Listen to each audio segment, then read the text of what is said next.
जय श्री कृष्णा। आशा करती हूँ आप सब स्वस्थ और सुखी होंगे।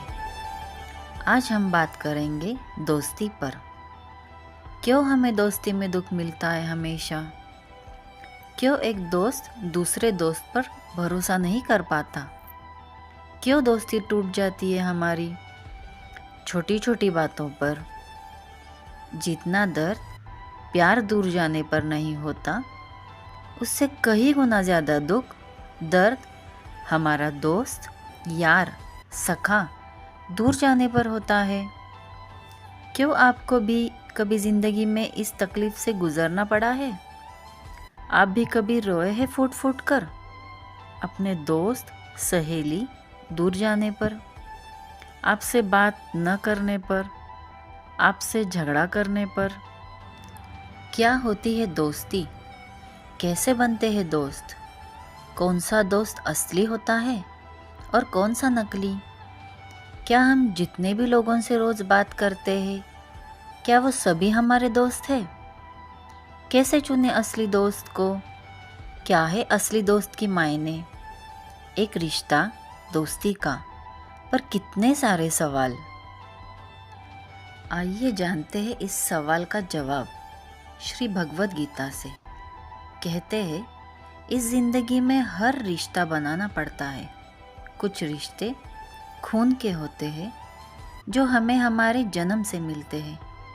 कुछ रिश्ते पैसे के होते हैं जो हमें व्यापार से मिलते हैं। पर जो लोग बिना रिश्ते और बिना स्वार्थ के ही रिश्ते बना लेते हैं और निभाते भी हैं, वही तो दोस्त कहलाते हैं।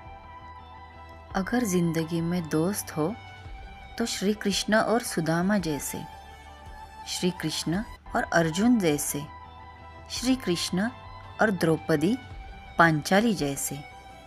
कितना सुंदर और अद्भुत उदाहरण प्रस्तुत किया है हमारे सामने श्री कृष्ण ने दोस्ती का।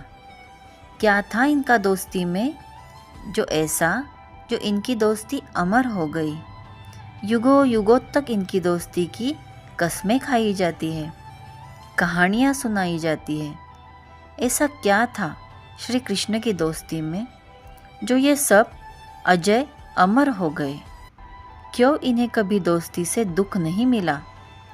क्यों सुदामा जी, अर्जुन, द्रौपदी श्री कृष्ण जैसा मित्र सखा पाकर खुश थे? तो पहला सवाल हमें अपने आप से पूछना चाहिए कि क्या हमारा मित्र, सखा, सहेली श्री कृष्ण जैसे हैं? क्या वो स्वयं उच्च कोटि के विचार रखते हैं? क्या आपका मित्र धर्म पर चलने वाला है? अगर कोई बात गलत है तो क्या आपका मित्र आपको रोकता है? वो गलत चीज़ करने से? कोई निर्णय आपका गलत हो तो क्या वो आपको टोकता है? बिना आपको कुछ बताए क्या वो आपका चेहरा पढ़ सकता है?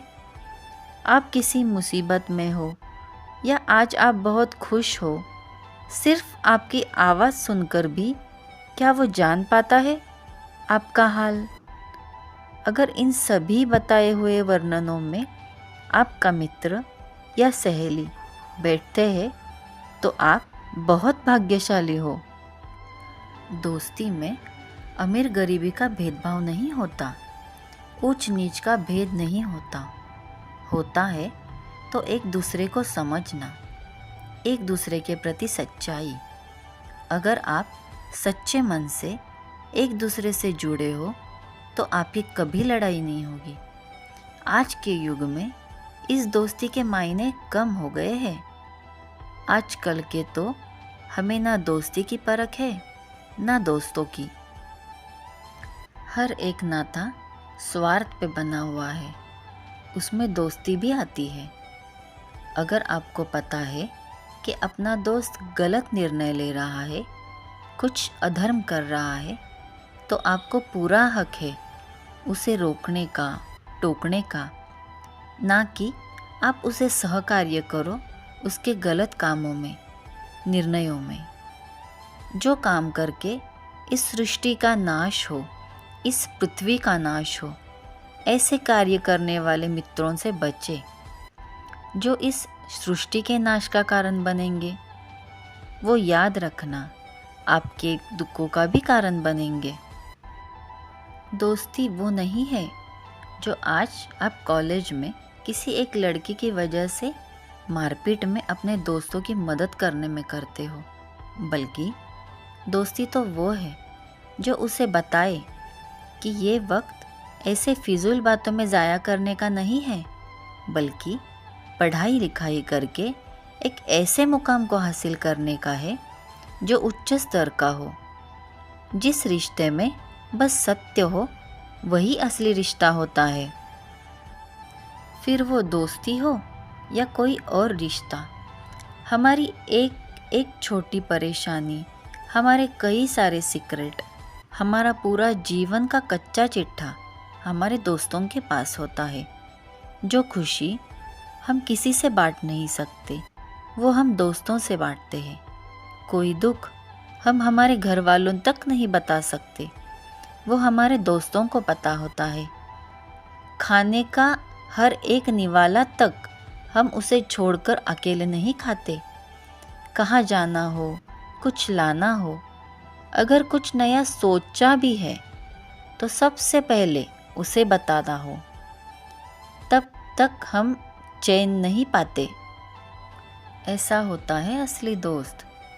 मुसीबत में सबसे पहले जिसका नाम याद आए वो है असली दोस्त। निस्वार्थ भाव से जो कभी भी और कहीं भी मदद के लिए पहुँचे, वो है असली दोस्त। बिना हिचक अपने दिल की बात हम जहाँ बोल सके, वो है असली मित्र। जिसके सुख में आपके मुख पर हंसी और उसके दुख में आपके आँख में आंसू आए, वही तो असली दोस्त होता है। पर इतना सब होने के बाद भी क्या आपकी दोस्ती में एक दूसरे के प्रति विश्वास होता है? उदाहरण के तौर पर कि अगर कोई तीसरा आपकी दोस्ती में आ जाए तो क्या आपकी दोस्ती पहले जैसी रहती है? क्यों आप डगमगाने लगते हो? क्यों कोई तीसरा व्यक्ति आप में फूट डालकर चला जाता है और फिर होती है असली में जंग। इतने सालों का रिश्ता टूटकर कांच की तरह बिखर जाता है। सच्चे दोस्त पक्के बैरी बन जाते हैं। जो कस्में वादे खाई थी एक दूसरे का सीक्रेट ना खोलने की, वही सब सीक्रेट्स अब सरेआम एक दूसरे को बदनाम करने के लिए बताए जाते हैं। नौबत तो यहाँ तक भी आ जाती है कि हम एक दूसरे की शक्ल भी देखना नहीं पसंद करते। क्या कभी सोचा है ठंडे दिमाग से, अपने शांत बैठकर, क्यों होता है ऐसा? क्योंकि आपके दोस्ती में सच्चाई नहीं है, विश्वास नहीं है। ना आपका मित्र श्री कृष्ण है और ना आप सुदामा, अर्जुन या द्रौपदी है। क्यों हम परख नहीं कर पाते किसी की भी? क्यों किसी भी ऐसे एरे गेरे इंसान को अपना मित्र मान के अपने ज़िंदगी में घुसने की अनुमति देते हैं हम?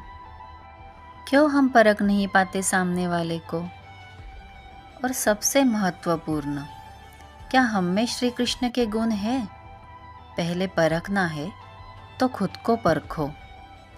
पहले खुद में बदलाव लाओ, खुद की कमियों पर काम करो। खुद के विचार इतने उच्च कोटि के बनाओ, फिर देखो आपके ज़िंदगी में कोई भी एरा गेरा प्रवेश नहीं कर पाएगा।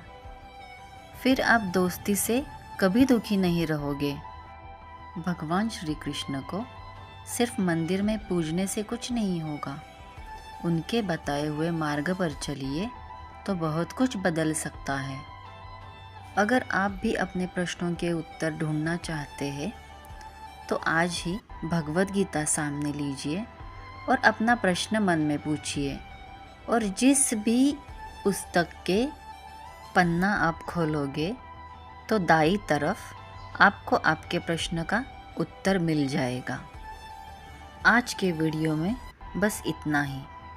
अगर आपको मेरे विचार अच्छे लगे तो अपने चैनल मोक्ष मार्ग के परिवार में आए और हिस्सा बने। ज़्यादा से ज़्यादा लाइक, शेयर और कमेंट करें और अपने